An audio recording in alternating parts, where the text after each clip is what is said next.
السلام علیکم معزز سامعین، آج میں آپ کے لیے بلاد کی 47ویں قسط لے کر آئی ہوں۔ اس سے پہلے کہ ہم شروع کریں، برائے مہربانی آپ چینل کو سبسکرائب کر دیں اور بیل آئیکن پریس کر دیں تاکہ آنے والی تمام اقساط آپ تک بر وقت پہنچ سکیں۔ شکریہ۔ فتح مکہ کی اذان۔ خطبہ ختم ہوتے ہی ظہر کا وقت ہو گیا تو رسالت مآب صلی اللہ علیہ وسلم نے پیچھے مڑ کر مجھے اپنے پاس بلایا اور بیت اللہ شریف کی چھت پر چڑھ کر اذان دینے کا حکم دیا۔ صلح حدیبیہ کے 1 سال بعد عمرۃ القضاء کے موقع پر بھی میں نے رسول اللہ صلی اللہ علیہ وسلم کے ارشاد کے مطابق خانہ کعبہ کی چھت پر کھڑے ہو کر اذان دی تھی۔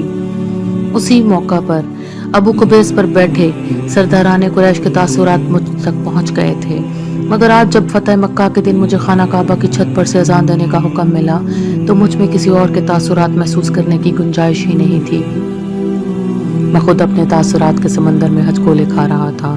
میں بلال حبشی آج دوسری مرتبہ جد الانبیاء ابراہیم علیہ السلام کے بنائے ہوئے اس مرکز توحید کی بلندیوں سے اللہ وحدہ لا شریک کی کبریائی اور سید کونین حضرت محمد مصطفیٰ صلی اللہ علیہ وسلم کی رسالت کی شہادت دینے والا تھا۔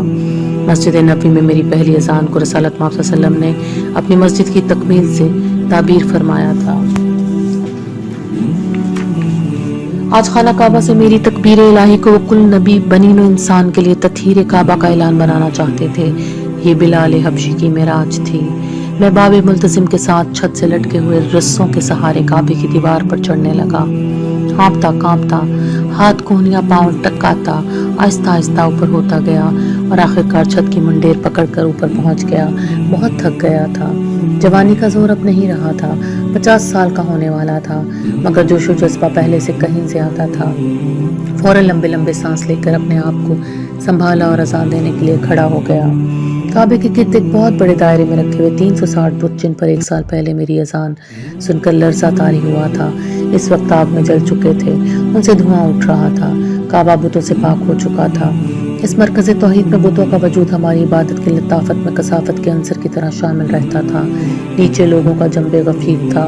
دور دور تک جہاں جہاں نگاہ پہنچتی تھی لوگ ہی لوگ تھے۔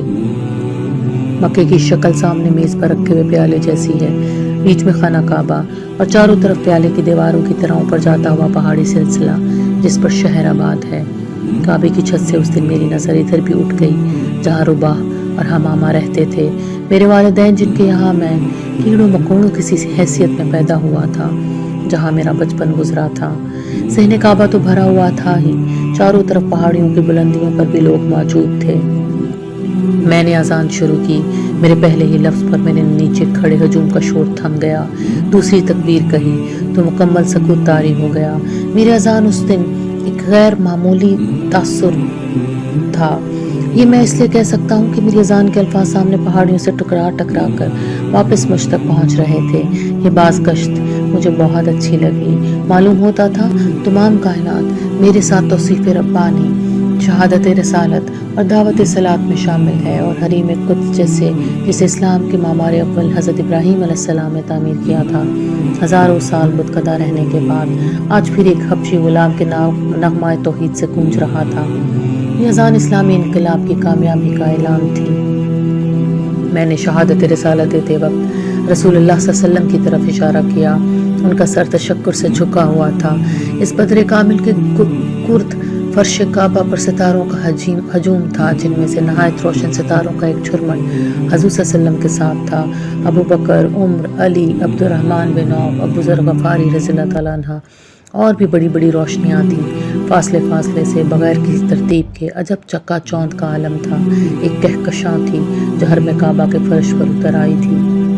یہی وہ عظیم فتح تھی جس کا وعدہ اللہ تعالیٰ نے سورہ فاتحہ کی فتح کی آیت میں فرمایا تھا، جو حدیبیہ سے مدینہ جاتے ہوئے راستے میں نازل ہوئی تھی۔ یہ وہی کامیابی تھی جس کی بشارت طریق ہجرت پر مدینہ جاتے ہوئے سورۃ القصص کی آیت میں دی گئی تھی۔ میں اکثر رات کو سوتے سوتے چونک کر اٹھ بیٹھتا ہوں اور اس دن کے بارے میں سوچنے لگتا ہوں، کیا شہر ایسے بھی فتح ہوتے ہیں یا وہ ایک خواب تھا؟ سچ تو یہ ہے کہ وہ واقعہ تھا ہی اتنا عجیب، اتنا حسین، اتنا روح پرور کہ اسے خواب ہی کہا جا سکتا ہے۔ حقیقتیں ایسی کب ہوتی ہیں؟ مگر پھر میں نے اپنی یادوں کے دریچوں سے ہوتا ہوا وہاں پہنچ جاتا ہوں۔ وہ حقیقت جو خوابوں سے بھی حسین تھی میرے سامنے آ جاتی ہے۔ کیا واقعی یہ سب کچھ ہوا تھا میرے سامنے بالکل ایسے ہی؟ میری ہی اذان کی بازگشت تھی یا مکے کی پہاڑیاں خود وحدت الہی اور رسالت محمد صلی اللہ علیہ وآلہ وسلم کا اعلان کر رہی تھی۔ اس وقت بھی جب میں اپنی دہلیز پر بیٹھا اپنی چھڑی کے دستے پر ٹیک لگائے سامنے پہاڑوں کے پیچھے غروب ہوتے سورج کو دیکھ رہا ہوں، میں اپنے آپ سے یہی سوال پوچھ رہا ہوں، اگر نہیں یہ خواب نہیں ہے؟ تاریخ نے واقعی خانہ کعبہ کی چھت سے میری اذان سنی ہے۔ آج بھی وقت کے ایوانوں میں فتح مکہ کی اس اذان کی گونج سنائی دے رہی ہے جو فتح مکہ کے دن رسول اللہ صلی اللہ علیہ وآلہ وسلم کے حکم پر اللہ کے قدیم گھر میں مجھ بندہ ناچیز کی آواز میں ادا ہوئی تھی۔ تمام مکہ ذہن حرم میں امٹ آیا تھا۔ ہجوم میں مکے کے تاجر پیشہ حضرات تھے جن میں سے بیشتر حجر اسود اور رکن یمانی کے درمیانی علاقے میں تھے اور شاید اس سوچ میں گم تھے کہ جاں بخشی تو ہو گئی، مگر یہ واقعہ جو دفتن رونما ہوا ان کے کاروبار پر کس طرح اثر انداز ہوگا۔ بین الاقوامی شاہراہ پر قائم مکے کا قدیم شہر صدیوں سے ایک اہم تجارتی حیثیت رکھتا تھا۔ کئی ملکوں سے کاروباری رابطے تھے، مگر اب مکے کا تجارتی مستقبل کیا ہوگا؟ غریب مزدور، محنت کش، بے وسیلہ غلام بڑی تعداد میں رکن عراقی کے سامنے حتیم کے پاس بیٹھے تھے۔ جو کچھ انہوں نے دیکھا اور سنا تھا انہیں اچھا لگا تھا، مگر پھر بھی ان کی سہمی سہمی حیرت سے آنکھوں سے لگتا تھا کہ کوئی خواب دیکھ رہے ہیں جس کے بارے میں انہیں خوف ہے کہ دیکھتے ہی دیکھتے کہیں بکھر نہ جائیں۔ کیا واقعی انقلاب کے بعد زندگی کی کوئی سہولت انہیں بھی میسر آ سکے گی؟ ان کے سامنے ذرا فاصلے پر بائیں طرف مقام ابراہیم کے گرد خانہ کعبہ کے سائے میں کچ کلہان قریش بیٹھے تھے۔ کل تک ان کی ادنا سے ادنا خوشی پر انسانیت کی ہر قدر قربان کی جا سکتی تھی۔